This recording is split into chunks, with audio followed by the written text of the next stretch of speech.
स्वागत आज की बड़ी खबरों में आपका दोस्त को महफूज। इस समय आप देख रहे हैं इंडिया टाइडिंग। तो दोस्तों आज बिहार दिवस है। जैसा कि आप लोग को जानकारी होगा कि आज बिहार दिवस है और बिहार दिवस के शुभ अवसर पे आज अनिल रंजन जी से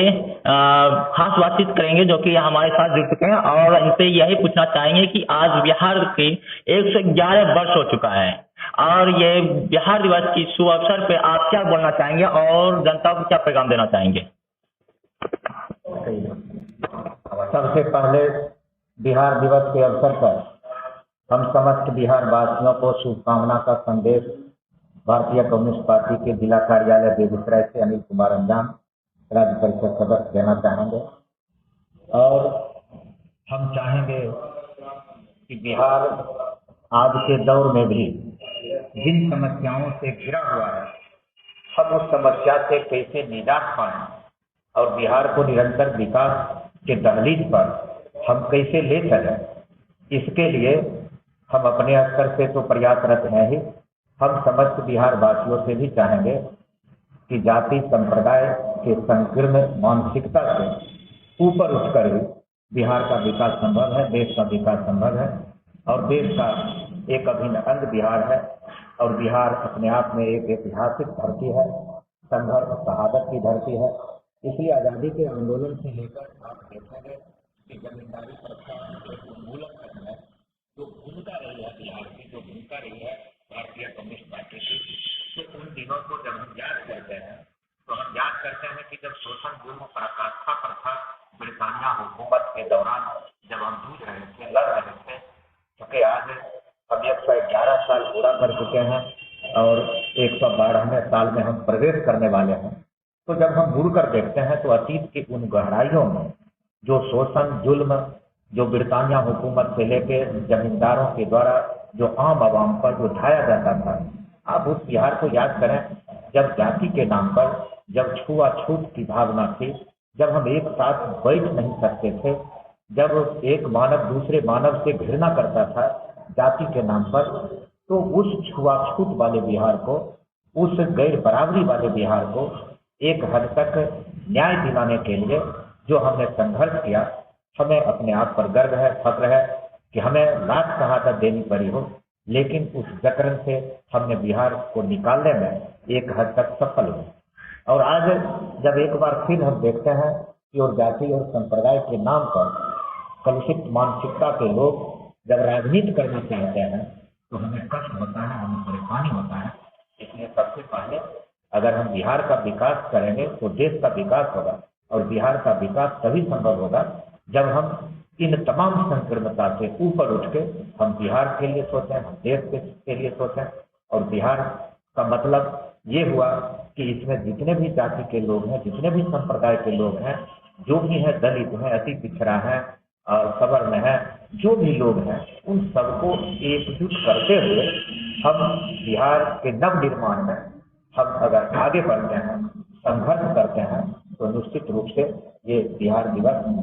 पर अगर हम कुछ सपना पाल रहे हैं तो उसको हम साकार उसी रूप में कर पाएंगे, ना कि कोई जश्न मना के, कोई औपचारिकता को पूरा करके, कोई बड़े बड़े आडंबर और बड़े बड़े कोई इस तरह का महफिल सजा के हम इसको याद तो कर सकते हैं, लेकिन हम नए बिहार का निर्माण तब तक नहीं कर सकते हैं जब तक हम ये पूरे एकजुटता के साथ हम आगे नहीं बढ़े। तो जैसा कि कहा जाए तो हमारे एपीजे अब्दुल कलाम जी जो कि एक साइंटिस्ट थे और वो मिसाइल मैन के नाम से जाना जानते थे और उन्होंने खुद ही कहा है कि बिहार का विकास देश का विकास कहा जा सकता है। तो आखिर ऐसा क्या बिहार में इतना समय से विकास नहीं हो पाया है?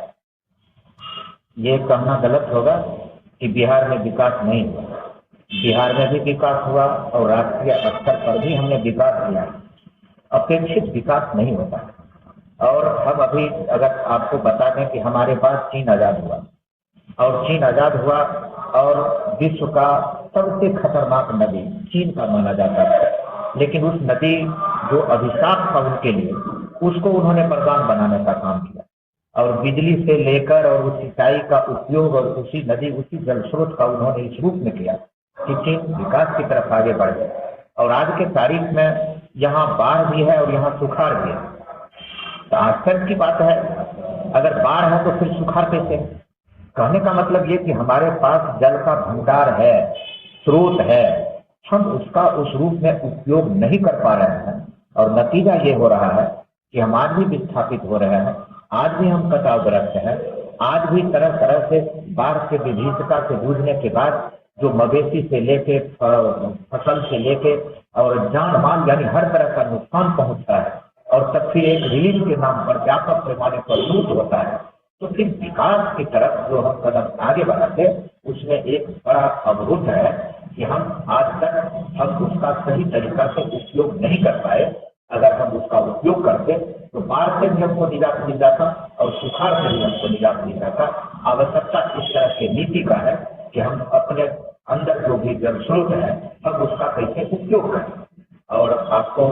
ये जानकारी हम दे दें कि जननायक कांग्रेस चंद्रशेखर इंद्रजीत सिन्हा ये जब हमारे राज्य मंत्रिमंडल के जरिए सदस्य थे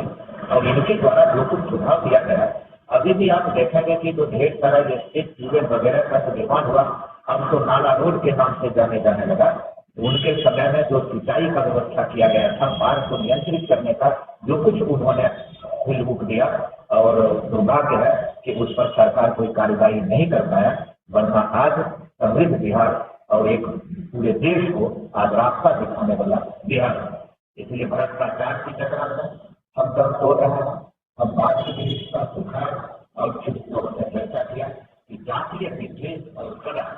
के तरफ हम लोग यहाँ जीवन जीने पर जो जीवन है तो ये तमाम बिहार के विकास में बाधक है। इसलिए इसको अगर हम बांट सके, इससे अगर ऊपर उठ सके तो सचमुच में ये बिहार दिवस के अवसर पर हम एक विकास का एक नया इमारत तैयार कर सकते हैं। यही हमारी सोच है, यही भारतीय कम्युनिस्ट पार्टी का मानना है। आपसे एक आखिरी सवाल पूछना चाहते हैं कि जाते जाते बिहार के जनताओं को क्या संदेश देना चाहेंगे? बिहार के जनता को हम संदेश देना चाहेंगे कि एक बार आप अपने गौरवमयी इतिहास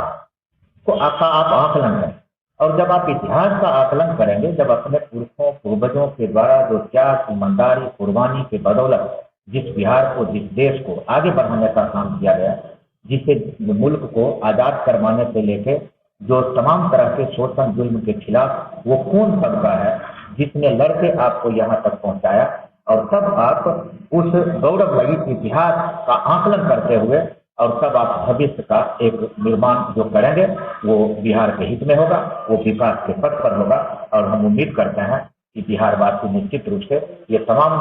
संकीर्णतावादी सोच से ऊपर उठकर वो इधर देखेंगे और वो अपना एक नया रास्ता बनाएंगे।